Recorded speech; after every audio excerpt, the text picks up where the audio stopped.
All right, I'm just going to talk you guys through the notes here. So either print out the page that I sent you, the notes page, or you could just copy stuff down on your own piece of paper. Or I guess if you really want to just listen carefully, you can see the same presentation without me talking. The actual Google slideshow is also linked in the weekly work menu.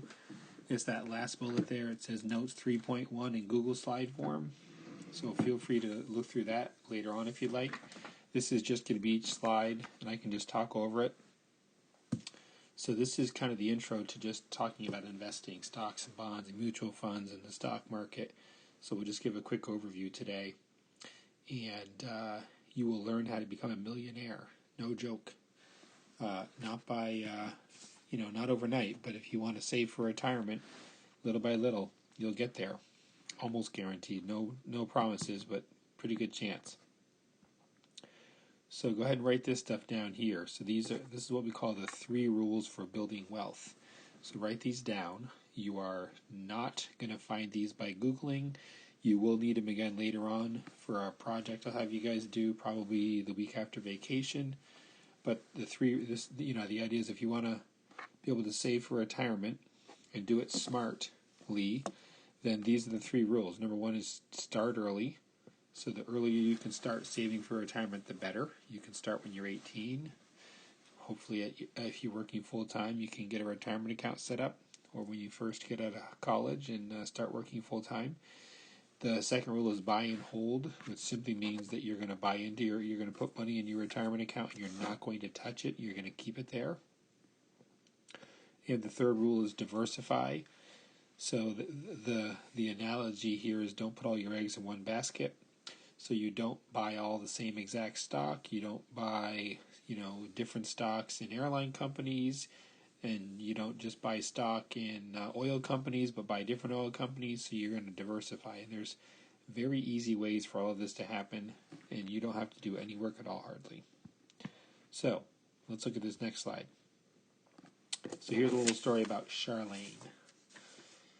So Charlene gets her first new job, right? She's 22 years old out of college, and she goes to see the benefits manager, like the human resources person, and they say, hey, we've got this retirement plan here at where you work.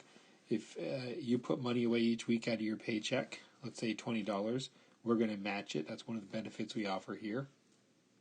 And this money is going into, you guys have heard of probably a 401k account. That's what this is. That's an example of what this could be.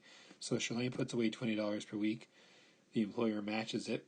So she's putting away about $1,000 a year.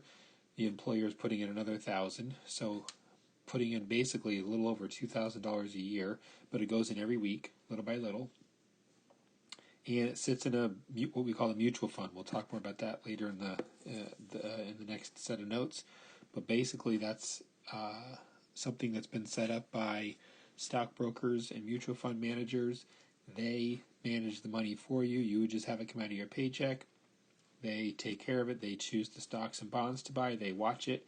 They take out a little bit of money as a fee, but you don't have to worry about it. So that's what she does. So company matches it, and over time, Charlene didn't really pay too much attention to her account. She gets the statements in the mail every 3 months. Usually they come, and she sees that her account is growing and growing. She's pretty happy with it.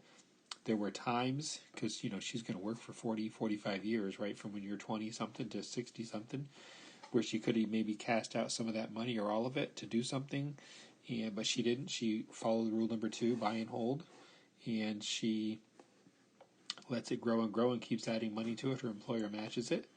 And so she ends up retiring like in her 60s, and her sustained program of investment has served her well. She had become a millionaire, and her retirement account was worth more than $1 million. So at this point, open up the spreadsheet that I linked in the weekly work menu if you didn't already.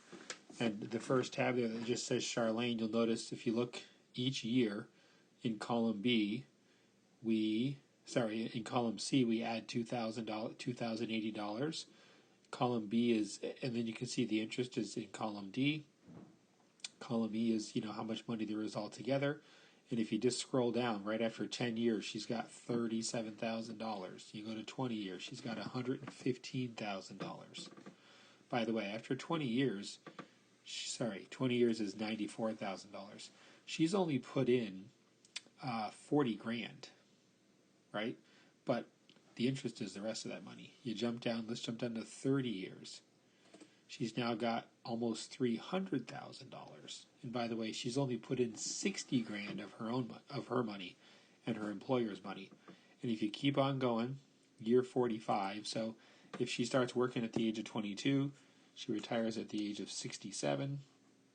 She's got $1 million in this retirement fund, and she only put in. So if you multiply 45 years by the $2,080, she only put in $93,000, and half of that was her employer. So she only put in about $46,000 or $47,000. Her employer matches it. So less than $100,000 is put into this account over 45 years, and it grows to over $1 million. It's 10 times more money. So she basically made over $900,000 of profit, of interest, so to speak. So this may sound hard to believe, but this is all based on earning 8% interest, which is actually not now in the stock market right now. That's not what's happening. It's doing the exact opposite. But over the last 100, 150 years, the average for the stock market, if you diversify and spread your money out, 7, 8, or 9% is not unheard of. So this shows you how only $2,000 a year, and of course, if you could probably afford $20 a week right now. So think about it, if you're working full time, if you could put in 40, 50, or 60, it's going to grow even faster because you're going to be putting in even more money. So there's the numbers right there. If you can take a look at that spreadsheet. So $2,000 a year, 45 years later, she's a millionaire. So next slide. And the next slide is blank because I inserted a slide. We'll just ignore that. All right. So back to the notes. Magic of compounding. So write down these three things if you could in your notes there. And so we're now just going to look at rules 1, 2, and 3 in more detail. So the first rule was start early, and this is why you start early. The earlier you start, the more time the money has to grow and compound. So if you remember back to Unit 2, compound interest was exponential, and the formulas just made the money grow. So here's what you do to follow rule number 1. You don't take out the money. You leave it there, which is, I guess, what the first two bullets say. The same thing, really. Third bullet says, you're earning this interest. In Charlene's case, over $900,000 was free money, was interest, money she didn't work for. So that's why we want to put the money in there and don't touch it. So that's rule number 1. Start early, because the more time it has to compound, the better. And we'll leave the slideshow again. Go back to that spreadsheet if you could, and click on the bottom tab, which says Marcus. So here's the thing. Marcus, he works at the same place Charlene does. They start at the same time. They're co-workers. And he decides that when he starts working, I've got a lot of bills to pay. I've got some college loans, and I can't afford to put money away for retirement. So he skips putting money away for the first 10 years. So if you look at his spreadsheet, the first 9 years are empty. And year 10, he starts putting in the same money as Charlene, $2,080. So he skips the first 10 years.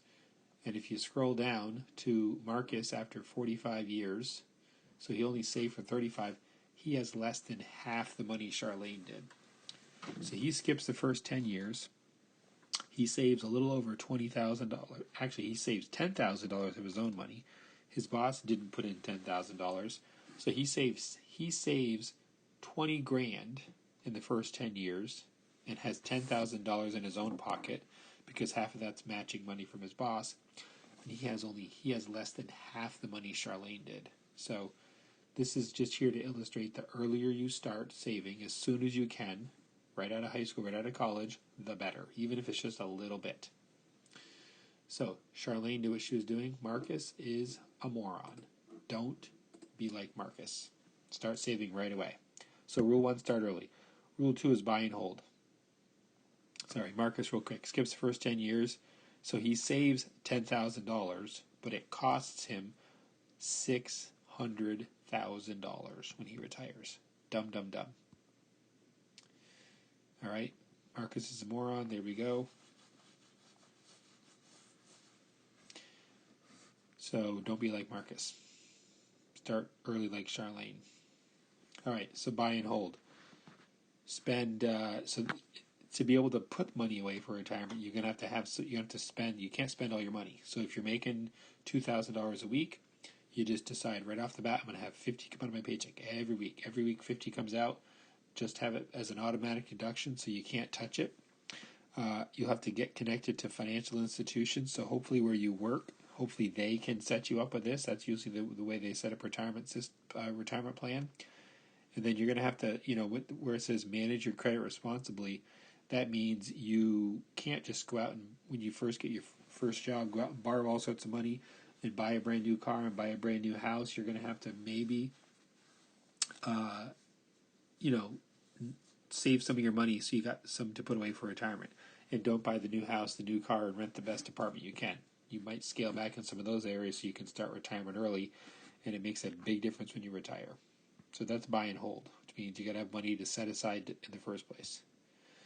All right, so this is the idea, right? The stock market goes up and down. Right now, we're in one of these dips right here. We're like in a big, big dip. But over time, it goes up, right? So it's up and down, day by day, week by week, but it grows and grows over time.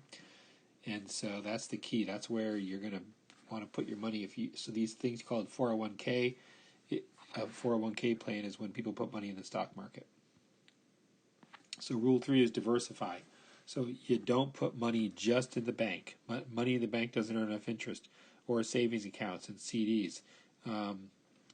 Bonds are good, stocks are good, and so you spread it out into different areas. You don't just you put all your money into ExxonMobil. You put all your money into GE. You put it into different companies, stocks, bonds. We'll talk about those in future, in the weeks ahead.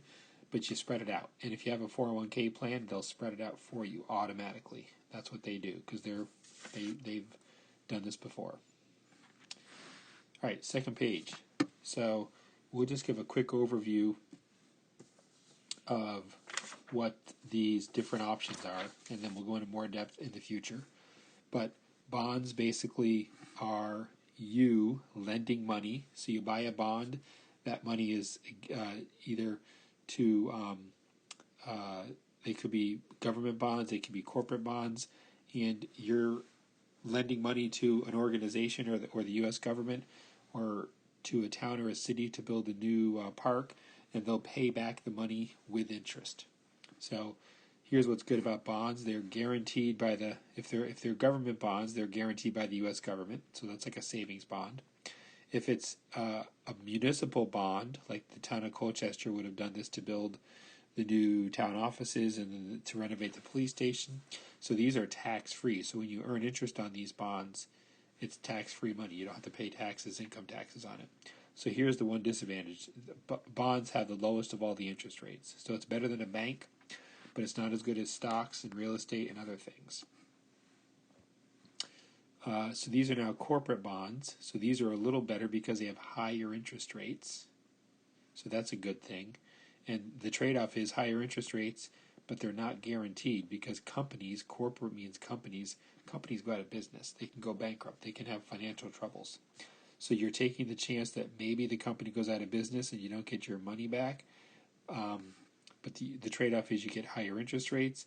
And in this case, when you sell these bonds at a future date and you get them back, you have to pay tax on the money you made on those bonds. So there's bonds. So stocks or mutual funds, like a 401, and a 401k is a mutual fund. They'll actually probably buy stocks and bonds. They'll mix it all up. They'll diversify it. So stocks are better because they'll have the highest return. You put money in the stock market, on average, goes up, sometimes goes down, you're going to make more money than you will with bonds. All right? But the disadvantage is, right, stocks can go up and down like we saw in that roller coaster. All right? And the interest is taxable. All right? And if you put this in a 401k account, you don't pay the taxes till you're older and you retire. and you just cash out a little money you just ask them to send you money every month like a paycheck, and that gets taxed as income just like your regular paycheck does. So stocks are a little bit better. Some people invest in real estate. So real estate will go up over time, usually. All right. You can collect rental income. We talked about this, I think, before we all got sent home. Dick Mazza rents those stores across from his store, where the New York Pizza Oven is and stuff. He rents all those buildings, so he collects rent. Except he's also got to keep all the buildings. He's got to fix the roofs. He's got to plow the parking lots in the winter. And the other disadvantage is you got to, your tenants might not, be responsible. They may not financially be responsible, and you may have to might have the hassle with that. So real estate's nice, but the thing with real estate is you can't get into real estate by putting away $20 a week like you can in your retirement account. So it's an option, but probably nothing you can do anytime soon. So underneath the chart there on real estate, the idea is these are the different places you can put your money to invest it and have it grow. But what's the best? Like, we want to put them in order from top, from most, the highest return meaning, interest in earning money. So stocks, mutual funds, and real estate, those have the highest return. All right. So, but they're risky. You can buy real estate and maybe you can't find anybody rent from you. So you lost some money there. Bonds are the second best. And then all of these are money in the bank, right? We know banks don't pay lots of interest, so CDs are better than savings accounts, and savings accounts are better than checking accounts because checking accounts don't usually pay any interest at all. They're just usually a place to put your money so you can use your debit card. So, highest to lowest. Stocks, mutual funds, real estate, the best. Checking account, zero interest, zero return. So this is just a visual of that exact same thing. So you got money in the bank down here, right? Less interest. A CD is a little bit better. Remember, a CD, you lock your money in place for 3 months, 6 months, 5 years, and you can't touch it. You've got bonds, and stocks and real estate is the highest of all of them. Top of the pyramid. And then this is, I think, almost the last thing to fill in. So this is just the idea of risk versus reward. If you want to take a higher risk, like a stock, then you're probably going to get a higher return, like, higher interest rates. If you want to buy bonds in a company that's brand new, then they're going to pay you higher interest than if you buy bonds in a company that's been around for 20 years and they're really safe and they're really stable. So the lower the risk, so like put money in a savings account, guaranteed it'll be there, but you're going to get a really low interest rate. If you want to buy really safe bonds, you buy U.S. savings bonds, really, really safe, but a lower interest rate than something like a stock. And we are not going to worry about these examples here. That's left over from the PowerPoint we would have done in class. So that's kind of a quick intro. You got the notes. You're going to want to then, I would say right now, before you forget all of it and it falls out of your head, you want to work on the beginning of homework 3.1. So the questions go right back to what we just did here. And if you got more time now, you might as well just keep right on going. By the second page, there's just a couple more videos that get into more details about bonds. I've found a couple YouTube videos that are okay. Answer some of those questions, some details about bonds. And then there's this game I found. I played it a couple times. It just simulates 20 years of investing money, and it takes 20 minutes. So it's gonna just keep dumping money into your bank account as you get a paycheck, and you're going to be able to buy. You're going to be able to put money into the bank, into CDs. You're going to be able to put something into an index fund, which is just another word for mutual fund. It'll then let you buy specific stocks, which I chose not to do because it was too tricky. And then I think it lets you buy government bonds. It also lets you buy commodities. And I forget this. There's one more option. So just try to play. You're just going to play it solo. You're not going to play it against anybody else in the class because that doesn't work. But you're going to play against the computer. See what happens. And it actually will simulate a 20-year period from the stock market from the last 30 or 40 years. It'll tell you when you're all done what the actual companies were.